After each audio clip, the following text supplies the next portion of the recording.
Waalaikumsalam Mbak. Oh ya silakan Hai, masuk, Bu. silakan duduk. Terima kasih, Bu. Iya, apakah posisi duduknya sudah merasa nyaman? Kalau belum nyaman, diatur dulu posisi duduknya biar nyaman ya. Bagaimana Mbak? Saya atur posisi Ya. dulu ya, Bu. Kayak gini nggak apa-apa kan, Bu? Apa-apa, senyamannya aja. Sudah nyaman. Sudah nyaman. Atau mungkin kondisi suhu di ruangan ini masih dirasa kurang dingin atau masih Mbak ngerasa panas, Mbak bilang aja ke Ibu, nanti akan Ibu atur suhunya. Nggak usah sungkan sama Ibu, anggap aja ini rumah sendiri. Bagaimana Mbak? Sejauh ini sih saya sudah merasa nyaman, Bu, dengan kondisi suhu di ruangan ini. Dan suhunya itu nggak yang terlalu panas gitu, enggak, Bu, ya nggak terlalu dingin. Jadi benar-benar seimbang banget lah. Dan saya merasa nyaman banget kok di sini, nggak bikin saya gerah, nggak bikin saya keringetan, enggak kok, Bu. Di sini sudah benar-benar sejuk banget hawanya gitu. Dan ya saya bener-bener enak di sini dan kondusif gitu suasananya. Ya, syukurlah kalau begitu. Oh ya, ngomong-ngomong Ibu ini bicara dengan Mbak siapa ya? Nama saya Dewinta, Bu. Oh, Mbak Dewinta. Nama Ibu Budana ya Mbak? Ya, Bu Dana. Oh ya, bagaimana Mbak Dinta kabarnya? Kabar baik, Bu, alhamdulillah. Ya, syukurlah kalau begitu. Kalau Ibu boleh tahu nih, apa aja sih kesibukannya Mbak Dewinta ya selama ini? Kesibukan saya ya kuliah online di rumah ya, Bu, ya, kan lagi pandemi juga. Ya gitu aja sih, Bu, kegiatan saya kuliah online sama ya bersih-bersih rumah gitu sih. Oh, jadi ya benar begitu Mbak, meskipun di rumah aja itu ya bersih-bersih rumah itu juga perlu ya, benar sekali seperti itu. Oh ya, Mbak Dewinta kesini pasti ada yang ingin dibicarakan sama Ibu. Iya, Bu, saya di sini tuh ingin melakukan proses konsultasi. Proses konsultasi kan biasanya kebanyakan orang-orang itu bilangnya konsultasi, terus apa katanya Ibu ini sebagai tempat curhatnya orang-orang yang bermasalah. Ibu ini apa sering sekali menangani orang yang bermasalah seperti itu, Bu, makanya saya kesini. Kalau di dunia BK itu Mbak, namanya bukan tempat curhat atau sesi konsultasi, enggak ya Mbak. Jadi emang Ibu ini kayak sebagai tempatnya orang-orang yang bermasalah ya, diibaratkan seperti itu. Tapi namanya tuh proses konseling ya Mbak, kalau di dunia BK bukan tempat curhat lah, konsultasi lah, enggak. Jadi seperti itu namanya proses konseling. Baik, Bu, proses konseling ya. Ya. Apakah Mbak Denta udah pernah melakukan proses konseling sebelumnya? Belum pernah sih, Bu. Kalau belum pernah, akan Ibu jelaskan terlebih dahulu ya mengenai apa sih proses konseling itu. Jadi proses konseling itu upaya bantuan yang diberikan oleh konselor kepada konselingnya. Jadi di sini Ibu itu sebagai konselor dan Mbak Denta itu sebagai konseli. Tugasnya konselor itu apa, Bu? Jadi konselor itu sebagai fasilitator atau sebagai orang yang membimbing dan mengarahkan konseli dalam mengatasi permasalahannya. Tapi Ibu tekankan sekali lagi di sini, bukan Ibu yang mencari solusi atau jalan keluar dari permasalahannya konseli, melainkan dari konseli sendiri yang bisa menemukan solusinya. Ibu itu cuma bertugas mengarahkan dan membimbing aja biar apa ya, solusinya itu bisa dipakai gitu. Istilahnya solusinya konselinya tuh bisa benar-benar nanti membawa benefit gitu bagi konselinya, seperti itu. Bagaimana Mbak? Sudah paham sih, Bu. Ya untuk konseli nih ya, jadi untuk tugasnya konseli itu sebagai apa, Bu? Tugasnya konseli itu sebagai pihak yang menceritakan secara detail terkait permasalahan yang sedang terjadi atau yang sedang dialami. Jadi Ibu harap di sini tuh Mbak Dewinta aktif dalam menyampaikan pendapatnya terkait permasalahan Mbak Dewinta. Jadi Mbak Dewinta tuh jangan apa ya, ada yang ditutup-tutupi lah dalam menceritakan masalahnya Mbak Dewinta. Mbak Dewinta harus jujur juga, secara detail juga dijelaskan permasalahannya. Biar apa? Biar ya Mbak Dewinta tujuannya kesini kan ingin menyelesaikan permasalahan ini. Jadi ya Ibu harap Mbak Dewinta aktif biar Ibu juga tahu bagaimana menggali masalahnya Mbak Dewinta itu seperti apa, seperti itu. Baik, Bu, sudah paham. Sudah paham. Oh ya, di dalam proses konseling nih Mbak, itu ada yang namanya durasi sama pertemuan. Nah, untuk durasinya di proses konseling itu biasanya 30-45 menit.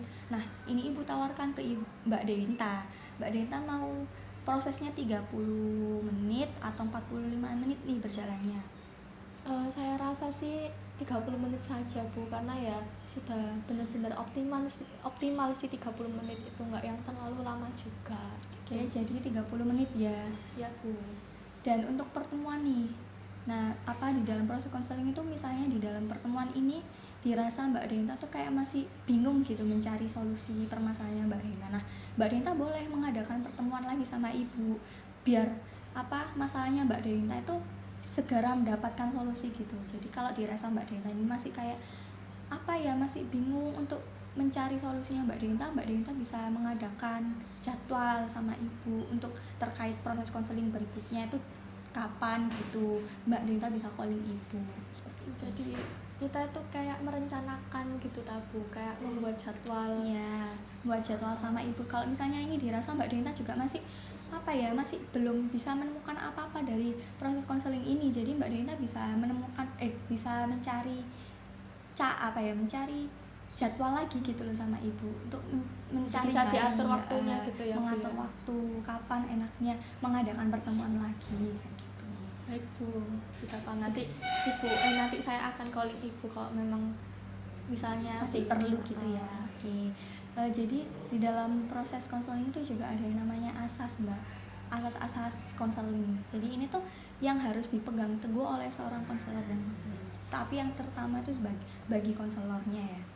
Nah, asas-asasnya tuh apa aja sih? Yang paling penting tuh ada asas kerahasiaan, asas keterbukaan, sama asas kesukarelaan. Nah, untuk asas kerahasiaan itu apa? Jadi di sini tuh konselor benar-benar menjaga banget kerahasiaan permasalahannya konseli. Jadi konselor itu nggak boleh gitu menceritakan permasalahannya konseli atau membocorkan permasalahan konseli di pihak manapun. Jadi yang berhak tahu masalahnya konselinya itu ya hanya seorang konselinya sama konselornya aja. Jadi nggak ada wewenang gitu loh konselor untuk menceritakan masalahnya itu. Soalnya ya itu dijamin banget kerahasiaannya.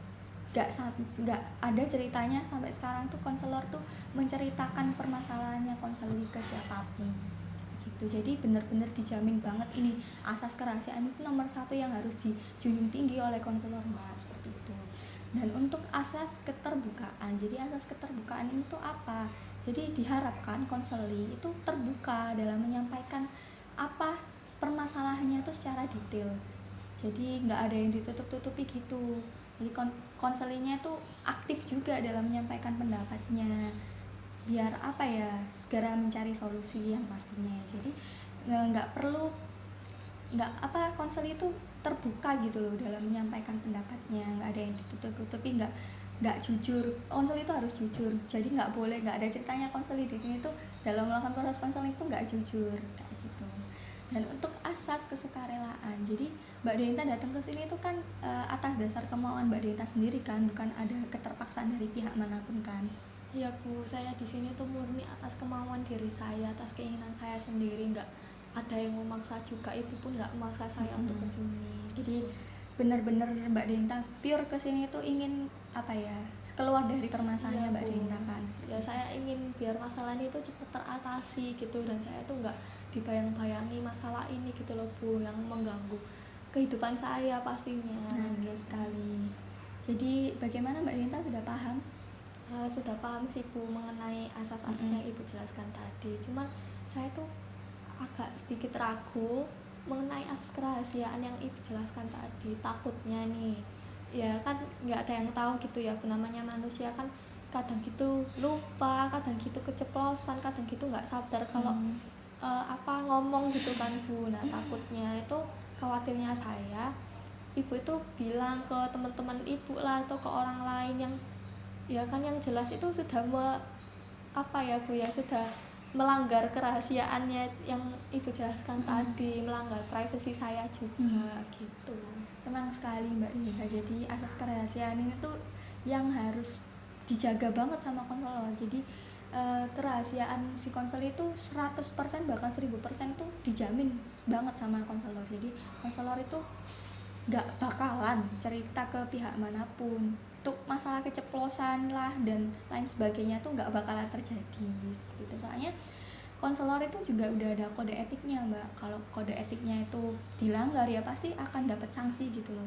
Dan Ibu kalau misalnya melanggar itu semua kan Ibu nggak patut gitu dikatakan sebagai seorang konselor seperti itu. Jadi nggak perlu ragu, nggak perlu khawatir lagi. Untuk asas kerahasiaan itu pasti dijaga penuh oleh konselor Mbak, seperti itu. Kalau misalnya Mbak Denta kayak masih ragu gitu dalam apa asas kerahasiaan ini. Terkait asas kerahasiaan ini ya mendingan konselingnya kita sampai di sini aja, soalnya proses konseling nggak akan berjalan lancar bila ada salah satu pihak itu yang masih ragu, masih khawatir gitu. Bagaimana ibu tawarkan ke Mbak Denta? Kalau Mbak Denta masih merasa ragu ya mending di stop aja deh, seperti itu. Jadi setelah ibu jelaskan mengenai asas kerahasiaan tadi yang benar-benar kata ibu dijaga penuh, dan ya karena kalau misalnya ibu langgarkan ya menyangkut kode etik gitu ya Bu ya, jadi ya saya bersedia untuk melanjutkan proses selanjutnya gitu Bu. Dan ya saya kan tujuannya ingin menyelesaikan masalah, masa saya di sini saja prosesnya gitu. Nah, benar sekali. Jadi Mbak Denta di sini kan ingin segera bangkit gitu kan dari masalahnya Mbak Dewinta. Jadi ya Mbak Dewinta bersedia kan untuk melanjutkan konseling. Iya Bu. Oke, kalau begitu Mbak Dewinta sekarang boleh menceritakan apa sih yang mengganjal, permasalahan apa sih yang mengganjal di Mbak Dewinta dan yang sedang mengganggu Mbak Dewinta saat ini. Jadi begini Bu, karena kan kuliah lagi di rumah aja nih. Nah saya tuh malah menjadi males-malesan gitu loh Bu. Yang awalnya dulu itu saya ya apa di semester sebelumnya itu saya rajin, saya sering masih sering belajar. Nah di situasi seperti ini tuh saya kok malah jadi berbanding terbalik sama yang dulu gitu loh Bu. Nah saat ini tuh malah saya tuh yang ya udah males-malesan gitu, malah saya tuh kayak apa ya Bu ya, pol-polin gitu loh Bu, ngepol-polin kesenangan saya gitu. Jadi tuh saya tuh sampai juga apa tidak mengerjakan tugas ya, saya tuh ngerjain tugas cuman tugasnya tuh kayak out of the deadline gitu loh Bu. Saya tuh yang awalnya dulu kalau ada tugas langsung saya kerjain, nah sekarang itu malah enggak, saya tunda-tunda, saya ulur-ulur sampai kadang gitu deadline-nya tinggal berapa jam itu saya tuh kayak langsung kelabiaan gitu loh Bu, sampai ya belum ngerjain ini, saking enaknya males-malesan gitu loh Bu, saking enaknya saya itu traveling sosmed, saya tuh yang lihat film lah, saya yang berpacu sama kesenangan saya tadi itu, sehingga saya tuh kayak jadi kelabiaan kalau ada tugas gitu loh Bu, karena ya akibat saya ngulur-ngulur tadi dan akibat saya tuh males gitu kalau ngerjain. Mending rebahan aja, mending tiduran, mending sambil nonton drakor gitu kan, bisa sambil tiduran gitu loh Bu. Nah kalau misalnya ngerjain tugas kan ya saya duduk, saya harus menghadap laptop, dan itu yang bikin saya tuh males gitu. Apalagi di situasi seperti ini kan enaknya kan ya udah di rumah tuh kegiatannya apa yang enak, ya kayak gitu ya, yang seneng-seneng gitu. Apalagi kan kalau misalnya saya berkutat sama apa ini namanya, berkutat sama laptop, sama tugas, ya yang bikin saya jenuh, yang bikin saya bosen. Pagi kan nggak ada refreshing gitu loh Bu. Refreshingnya ya cuma di rumah aja kan. Dulu kan saya juga mesti kalau refreshing tuh liburan lah atau hangout sama temen-temen. Nah ini kan nggak bisa, bukan situasi seperti ini. Ya udah ya, saya mending melampiaskan refreshing saya dengan hal-hal yang bikin saya seneng seperti traveling sosmed dan lain-lain sebagainya itu. Oke, kalau begitu Ibu rangkum ya. Jadi Mbak Denta di sini tuh setelah kondisi pandemi ini tuh Mbak Denta kayak jadi merasa males-malesan gitu dalam kuliah kayak gitu, dalam belajar juga. Jadi Mbak Denta tuh lebih seneng untuk melakukan hal-hal seperti traveling sosmed tadi, gak yang untuk masalah tugas itu dipikir belakangan kayak gitu kan ya. Jadi Mbak Denta tuh kayak males dalam mengerjakan tugas, males dalam belajar, jadi lebih suka rebahan dan nonton film atau yang tadi Mbak Denta sebutin. Jadi untuk tugasnya tuh bahkan Mbak Denta pernah keteteran juga dalam kelabiaan juga. Jadi Mbak Denta hamin berapa jam itu baru mengerjakan tugasnya kayak gitu. Jadi out of deadline gitu ya Mbak ya, sampai seperti itu ya bahkan ya. Jadi mungkin dengan kondisi ini tuh membuat Mbak Denta tuh jadi merasa jenuh untuk melakukan apapun yang berhubungan dengan kuliah. Soalnya kan pinginnya tuh seneng-seneng aja. Yang awalnya dulu Mbak Denta tuh kayak bisa refreshing, bisa liburan, bisa keluar sama temen-temen tuh jadi nggak bisa, soalnya kan kondisinya lagi pandemi. Jadi di rumah juga, di rumahnya itu dihabiskan dengan nonton film, drakor dan lain sebagainya seperti itu. Iya Bu. Sampai melupakan kewajiban sebagai seorang mahasiswa seperti itu. Nah, apa sih kira-kira yang kok bisa gitu loh Mbak Dita kayak gitu tuh loh, yang hal yang mendasari itu apa gitu. Iya karena kan ya kejenuhan mungkin ya Bu ya, Mm. karena lagi di apa situasi seperti ini yang Mm.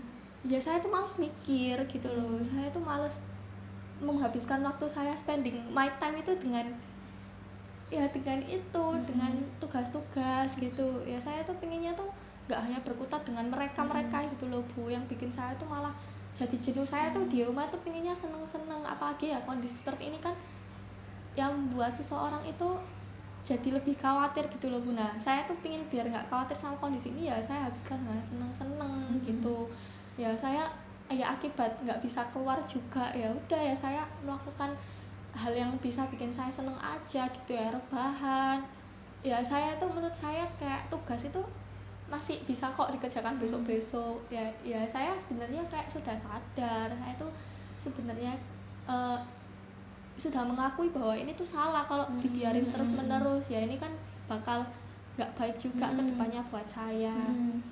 Tapi ya gitu Bu, saya tuh sudah terlanjur bener-bener nyaman sama kondisi saya yang seperti ini gitu loh. Dan saya tuh sampai memulainya tuh bingung dari mana gitu, soalnya saya tuh bisa dikatakan sudah yang ekstrim gitu loh Bu, yang ya kayak misalnya kalau pingin kembali ke dulu kayak dulu itu yang suka belajar lah, yang suka mengeksplor apa gitu ya. Saya bisa sebenarnya, cuman saya tuh nggak yakin gitu, nggak yakin bakal bisa seperti dulu lagi gitu, karena ya akibat zona nyamannya saya gitu loh Bu, yang bener-bener apa yang bikin saya tuh nggak bisa menghilangkan ini gitu.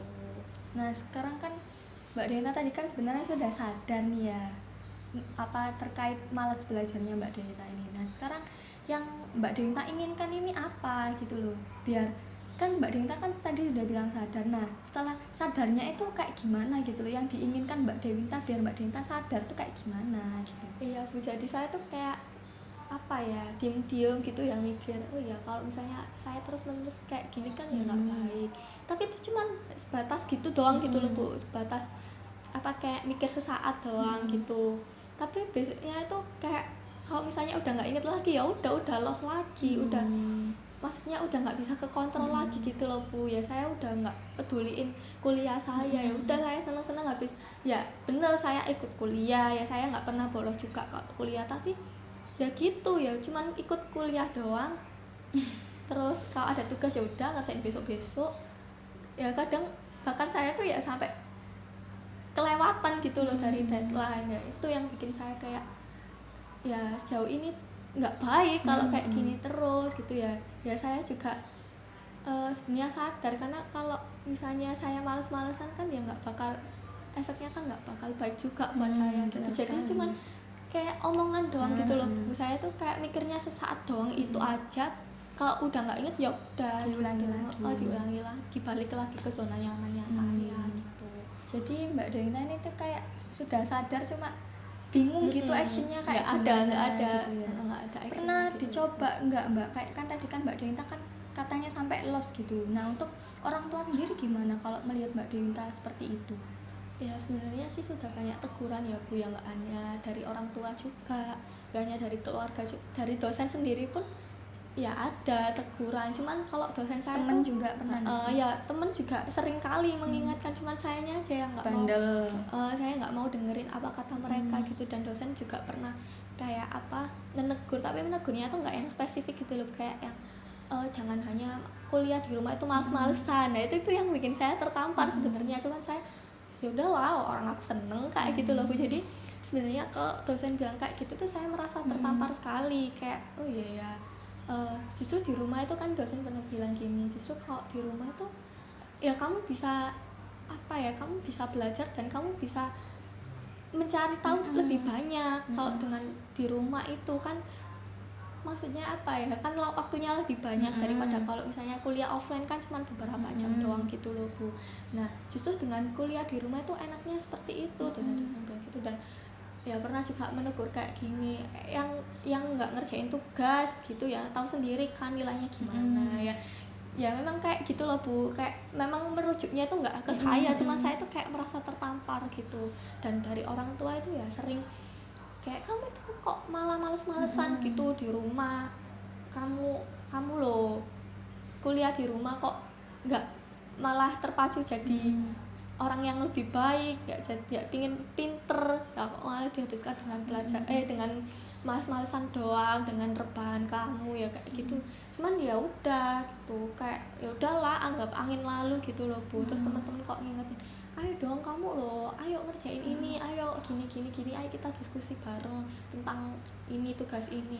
Ya udah ya saya males gitu loh Bu, ya akibat saya eh, mungkin karena sudah terlalu nyaman dan mindset saya tuh yang salah gitu, mindset saya yang salah, kayak belajar itu membosankan. Itu sih. Jadi sebelumnya udah pernah dicoba belum Mbak, kayak Oh iya, Mbak belum saya Delinta, jawab. sebelumnya Mbak Delinta udah pernah nyoba belum untuk biar nggak ada mindset seperti itu, biar apa yang katanya Mbak Delinta belajar itu membosankan, itu sebenarnya tuh nggak membosankan itu loh, kayak gimana kan, apa ya, Mbak Dena kan ada gitu istilah learning is fun gitu. Nah, apakah Mbak Dena udah pernah mencoba metode itu? Iya, jadi yang seperti bilang, apakah Mbak Delita sudah pernah mencobanya itu? Ya saya tuh keinginan buat mencobanya tuh ada, cuman saya tuh kayak yang maju mundur gitu loh Bu. Oh ya aku harus berubah, aku kalau kayak gini terus gimana ke depannya. Ya jadi cuma sebatas gitu doang Bu, nggak ada actionnya sama sekali gitu loh. Gitu loh Bu, jadi saya tuh juga bingung ya sebenarnya, dan saya tuh bingung juga untuk memulainya dari mana, karena saya rasa ini tuh emang sudah kebablasan gitu loh Bu. Saya kayak gini tuh udah kebablasan, dan itu yang bikin saya tuh bingung, jadi maju mundur gitu. Dan jadi ya udahlah, udah nggak usah kayak gitu loh Bu. Jadi bener-bener hopeless, kayak mau mulainya dari mana, mau berubahnya dari mana, itu yang bikin saya bingung. Dan ya udah mending nggak usah daripada saya mikir gitu. Kan tadi Mbak Dinta sudah sadar nih ya. Nah, kira-kira tuh hal yang bisa Mbak Dinta lakukan nih biar Mbak Dinta nggak berada di zona nyamannya Mbak Dinta terus tuh kayak gimana? Biar Mbak Dinta tuh nggak ada mindset bahwa belajar tuh bosen. Kan Mbak Dinta aja dulu pernah gitu loh, bisa seneng belajar, kok malah akhir-akhir ini kan biasanya orang tuh akhir-akhir itu malah semangat gitu dalam belajar. Nah, Mbak Dinta ini malah sebaliknya, Mbak Dinta malah yang awalnya dulu tuh expert dalam belajar, jadi rajin mengerjakan tugas, rajin kuliah, malah semakin semester tambahnya semester kok malah makin merosot seperti itu. Kira-kira yang bisa dilakukan Mbak Dinta biar Mbak Dinta kembali ke zonanya Mbak Dinta yang bisa rajin belajar sama rajin kuliah itu kayak gimana gitu. Yang pertama kali harus dirubah itu mindset ya Nah, Bu ya. sekali. Mindset saya yang ya seperti yang Ibu bilang tadi, bahwa learning itu is fun. Sebenarnya itu yang harus saya tanamkan di dalam pikiran saya, dalam diri saya gitu. Ya kalau misalnya sayanya yang nggak mau berubah, sayanya kayak bener-bener nyaman sama kondisi saya yang justru nggak ada benefit saya, benefitnya sama sekali, justru ya kerugian yang saya dapatkan gitu. Ya sebenarnya itu yang perlu saya tanamkan, learning is fun gitu. Apalagi di kondisi seperti ini tuh ya sebenarnya bikin saya jadi bikin motivasi gitu loh buat saya, kayak ya meskipun dengan kondisi pandemi seperti ini ya saya harus bisa lebih baik lagi gitu, justru bisa mengeksplor kemampuan saya lagi. Di rumah kan waktunya lebih banyak, dan ya kuliah pun misalnya kalau misalnya lagi kuliah gitu langsung review lah dari materi dari dosen, terus kan banyak gitu loh waktu di rumah. Terus apa ini saya juga mencari tahu lebih banyak tentang kayak mengkaji materi yang disampaikan dosen itu, terus kan dengan dicari tahu lebih dalam, dicari tahu lebih detail lagi, lebih dalam lagi, sehingga saya itu kan bisa peroleh ilmu dan kasanah wawasan yang baru gitu loh Bu, di dalam materi yang saya cari-cari gitu. Nah ya kayak gitu sih sebenarnya pinginnya saya kayak gitu. Terus ya saya harus bener-bener menggali potensi saya, ya menggali bahwa belajar itu nggak seperti yang saya kira, yang membosankan tadi. Ya belajar itu yang menyenangkan.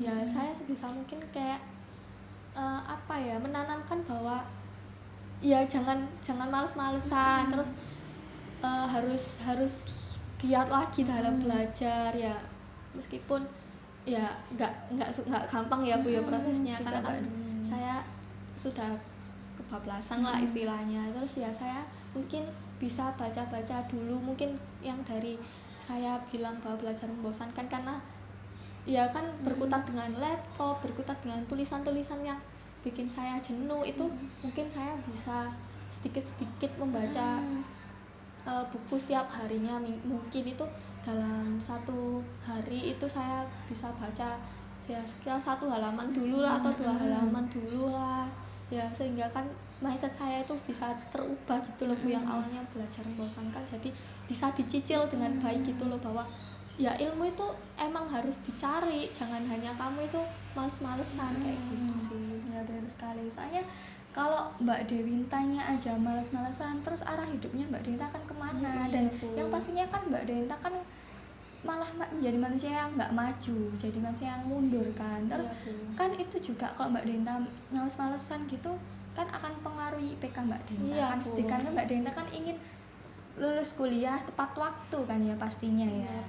Ya itu tadi, jadi kalau misalnya Mbak Dewinta kan tadi sudah bilang nih ke ibu, ya saya harus gini Bu. Dan sebenarnya itu sudah benar yang dilakukan Mbak Dewinta, tinggal diimplementasikan aja, tinggal ada kemauan dan usaha aja dari Mbak Dewinta. Jadi nggak cuma diomong doang, jadi actionnya juga harus ada.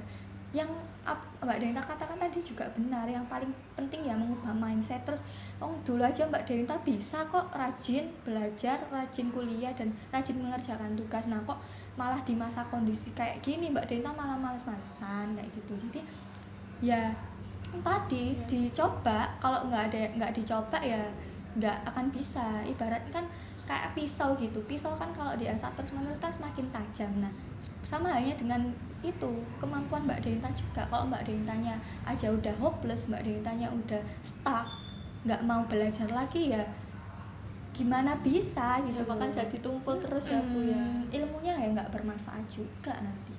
Ya itu tadi, mereview itu udah bagus. Kalau ada kuliah gitu, materi dari dosen di review, terus Mbak Dewinta mencari tahu secara detail apa yang dijelaskan dosen tadi itu udah bener Mbak Dewinta, tinggal dilakuin aja sih, seperti itu. Iya Bu, dan ya itu sih Bu, kayak saya tuh perlu usaha seperti yang Ibu bilang tadi, belajar, berusaha dengan giat gitu loh Bu.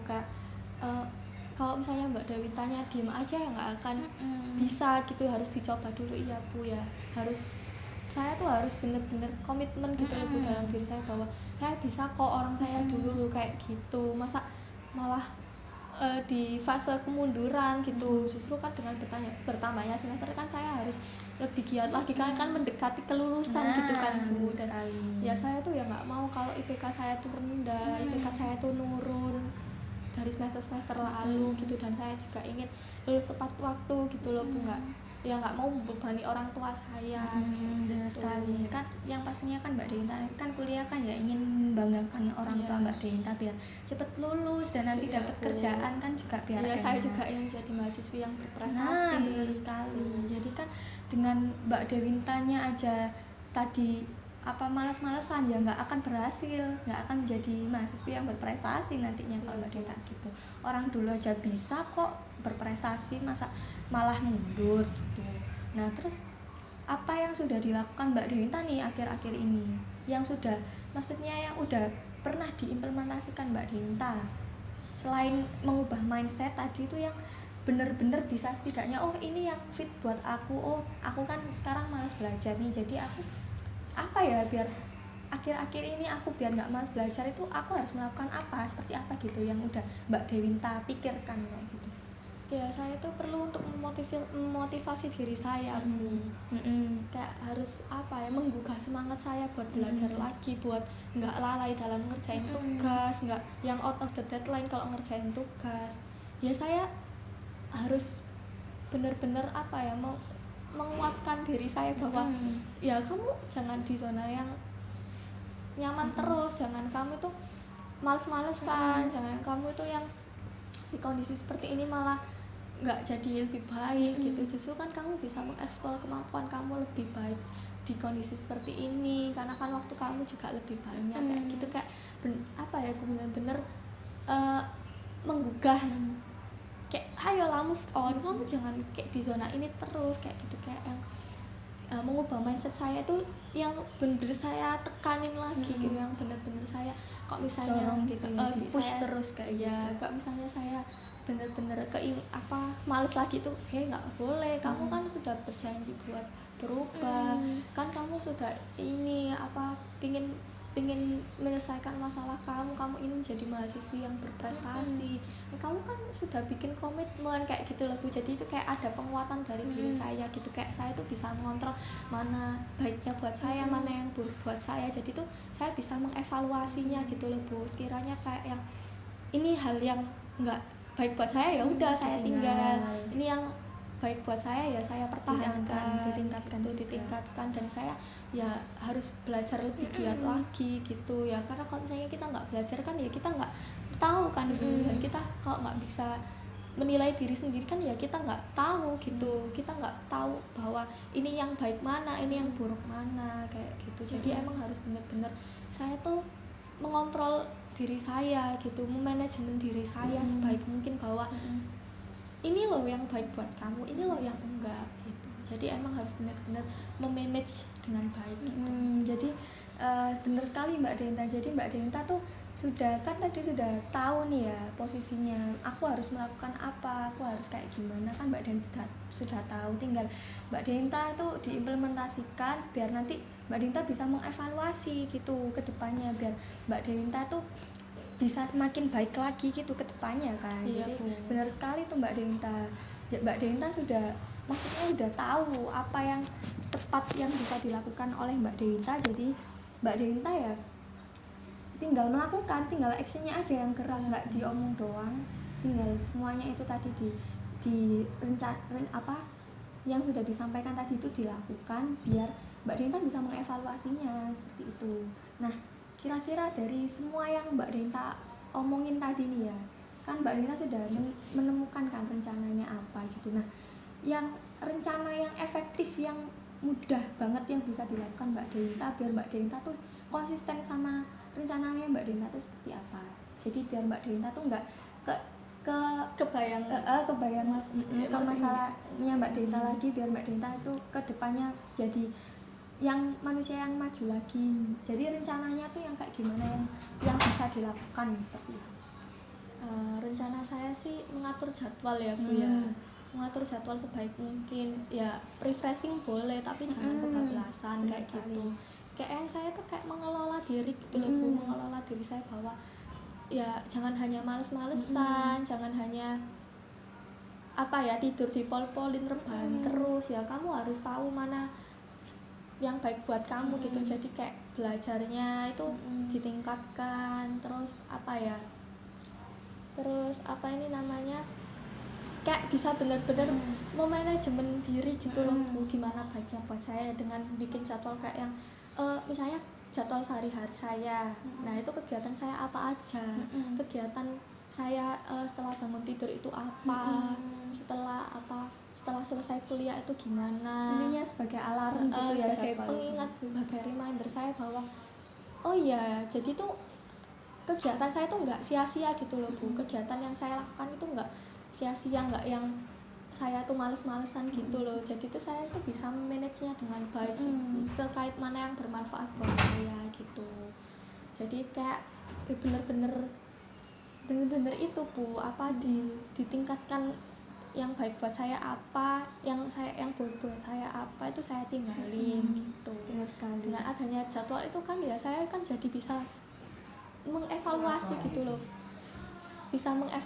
gitu loh Bu, kayak yang ini yang baik buat saya loh gitu, ya udah ya ini yang harus saya tingkatkan gitu, kayak gitu ya, sih Bu. benar sekali. Jadi dengan mengatur jadwal itu tadi kan sebagai pengingatnya Mbak Denta, di samping biar Mbak Denta tuh nggak kebablasan lagi ya, Mbak Denta biar rajin belajar lagi, semangat belajar lagi, semangat mengerjakan tugas lagi seperti itu. Itu benar sekali Mbak Denta seperti itu. Terus selain itu ya saya juga perlu bantuan dari orang lain gitu loh, dorongan itu biar motivasinya tuh nggak hanya diri saya sebagai penguat, saya tuh bukan hanya diri saya tapi dari orang-orang yang sekitar saya gitu, kayak orang tua gitu, kayak teman-teman itu yang bisa membuat saya bisa benar-benar menjadi manusia yang lebih baik lagi. Jadi kayak mereka itu istilahnya kayak ngerem saya gitu loh Bu, sebagai pengingat saya juga kan, ingetin aku ya kalau misalnya aku udah kebablasan lagi betul gitu. sekali.